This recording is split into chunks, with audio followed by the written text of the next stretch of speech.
Hey, what's up guys? So if you're struggling with TOS, you know that sitting in front of a computer at a desk is one of the hardest challenges because you're guaranteed to get a flare up most of the time.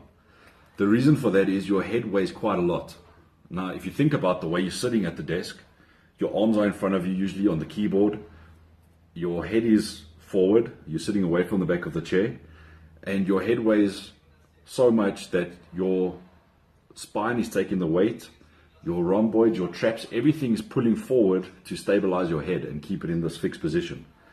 Now you're sitting there for hours at a time and it starts getting strained. All your back muscles and your traps and your erector muscles in your spine start straining to keep your head in that forward position. So you're placing such a big load on it for so many hours that when you finally relax, your muscle is finally softening and it spasms out because now it's been overloaded the whole day.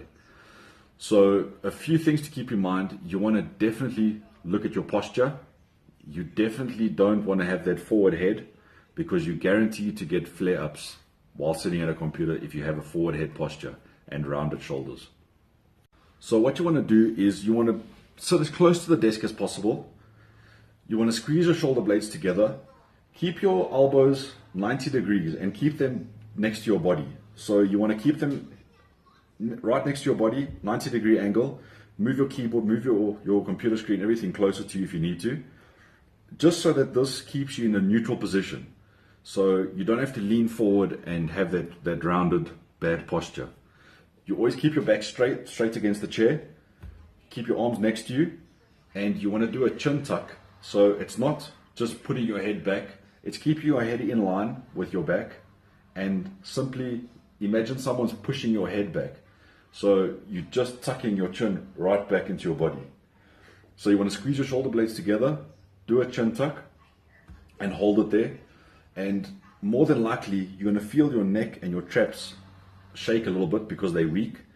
You're going to feel that it's difficult holding it there because it's easy going forward because these muscles have lengthened. So holding it in that position is quite challenging.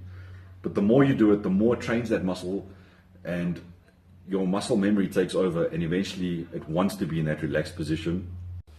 The next thing you want to keep in mind is sitting too long and not being in that static position for too long is also not good for your body.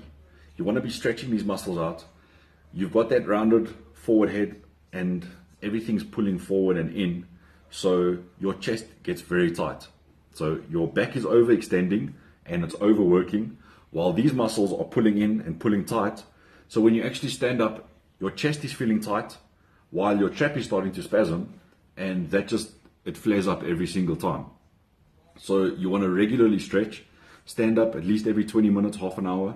Just do a quick stretch, do a little bit of a walk. And you just want to loosen up, stretch your chest out, relax your head, relax your shoulders. Shake your arms out. When you're having a flare up, your trap probably feels rock hard and you don't know what to do with yourself. Now, I've got to a point where I'm maintaining my trigger point therapy. I just do it every day. I get home, when I'm watching TV, I'm taking the ball and just rolling and keeping the muscle soft. And now if I get a little bit tense, the muscle gets a bit hard, but I just sit at my desk and I massage it and I use the ball and it softens up. So my traps are much softer. Like this is my TOS side and it's extremely soft. You need to get that muscle memory to a point where your muscle can relax instead of staying hard and getting worse and causing that tightness. Now during a flare up, your scapula starts to wing slightly. You may not feel that it's winging, but as your shoulders roll forward, your scapula lifts up away from your body and it causes that extra pressure underneath the scapula. So what you want to do, you want to get that external rotation into your scapula. My previous video, I'll put a link. I show how to loosen up that wing scapula and get it into the right position. But if you're sitting at the desk, just take your ball in a sock. It's the easiest thing you can use. Put it behind you and put it directly onto the scapula. You've got your rhomboid and then you've got the scapula where you can feel the whole scapula and you want to place it on there. And if you're standing against the wall, push on the scapula and try lift your arm a bit and get that external rotation. That's going to really take that pressure off your traps. It's going to get that scapula back against your body, and it's really going to help train your body staying in that neutral, relaxed position. So I hope this helps you, and I hope that you can start feeling a little bit better.